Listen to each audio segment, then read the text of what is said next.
जय जगन्नाथ। आज आमे जानिबा आउ एक गुंडीचा जात विषय। श्रीक्षेत्र रे आषाढ़ मासरे गुंडीचा हुए एहा तो विश्वविदित।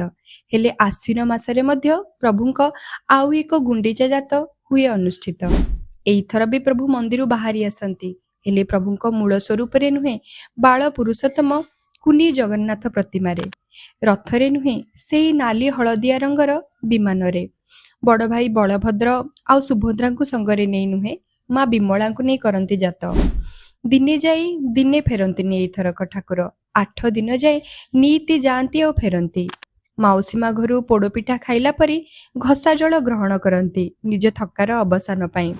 एथर माँ गुंडीचा पाखक नुहे दोल मंडप साही माँ नारायणी पाखक जाती। एथर प्रभु रथरे जाई पुणी रथरे बाहुड़ती विमान रे जाई पालिंकी रे फेरती। बामन रूपरे नुहे दुर्गा माधव रूपरे दर्शन दे से रथयात्रा सम पुण्यफल जाची दियंती।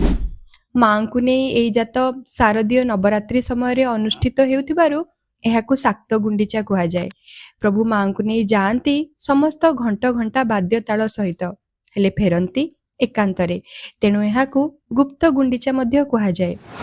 तेबे काहींकि प्रभु माँ विमला को नहीं एई जात करती ता पछरे एक अत्यंत रोचक कहानी अछि। जानिबा पई द्वितीय भाग को निश्चय सुनिबे। जय जगन्नाथ।